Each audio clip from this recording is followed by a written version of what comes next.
जय जगन्नाथ फ्रेंड्स, आपण मानकु learn and grow channel रे आउ एक वीडियो को स्वागत। फ्रेंड्स, आपण माने निज घरे बसी निज मोबाइल माध्यम रे किपरि DBT direct benefit transfer link status check करि परिबे से विषय रे ए वीडियो माध्यम रे आपण मानकु जणाइबी।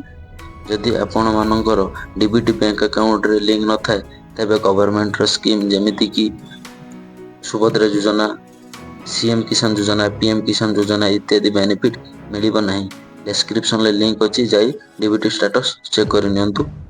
जदि चैनल को एपर्यंत सब्सक्राइब करनहंती ताले चैनल को सब्सक्राइब करी पाखर थिबा बेल आइकन को प्रेस कर नियंतु। चलंतु और लेट न करी वीडियो को स्टार्ट करिबा।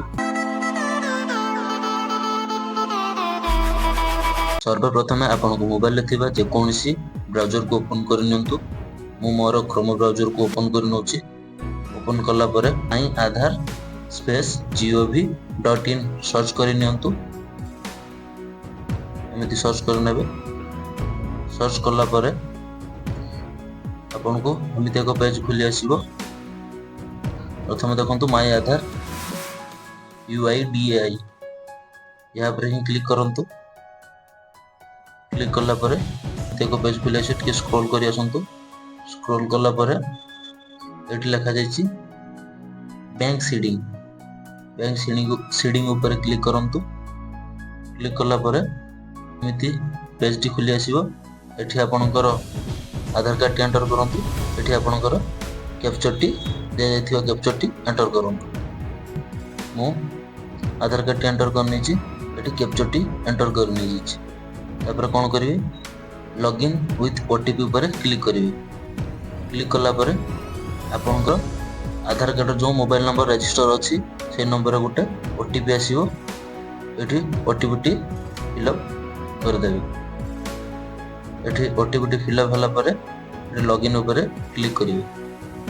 क्लिक करला परे आपनको देखंतु एमिति पेज पुणी आउथरे खुली आसीबो। एठी देखंतु राइट साइड कॉर्नर रे आपनकर फोटो शो करथबो। फोटो ऊपर क्लिक करले आपनकर फ्रंट पेज रो जेमति आधार कार्ड एठी आपनकर फोटो शो करथबो। टोटल डिटेल शो करथबो। आपनकर नाम, डेट ऑफ बर्थ, जेंडर और आधार कार्ड नंबर टी आपनकर शो करथबो। स्क्रॉल करला पर टिक तळको एठी लिखा जायछि बैंक सीडिंग स्टेटस। यहाँ पर ही क्लिक करिवे। क्लिक करला पर एमिति पेज खुली आसिला पर एठी देखंतु ऊपर लिखा जायछि bank seeding status. Bank seeding status किंबा डीबीटी स्टेटस दुईटा जाको सेम।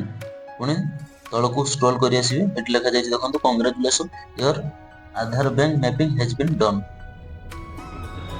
पुणी स्क्रॉल करि आसीबे। तळको तळ देखंतु टोटल सिटी डिटेल्स शो कर दोछि। एठी मोर लास्ट 4टा आधार नंबर शो करूछि। एठी कोन बैंक रे मोर डीबीटी लिंक अछि बैंक ही शो कर दोछि। एठी एक्टिव शो करूछि। एठी मोर कोन ईयर रु एक्टिव अछि सेटा ही शो करूछि। आपण चाहिले एमिति आपनकर डीबीटी चेक करि परिबे। यदि आपण माने डीबीटी बैंक अकाउंट नंबर सह लिंक करि नांती किंबा बैंक चेंज करबाकू चाहउछन्ती तेबे कमेंट रे लिखंतु। मु आउ एक वीडियो माध्यम रे फुल प्रोसेस कहिबी। यदि वीडियो रु किछि शिक्षा को मिलुथाय तले वीडियो को लाइक, शेयर एंड चैनल को सब्सक्राइब करिया को जमार भूलिबा नहीं। जय जगन्नाथ।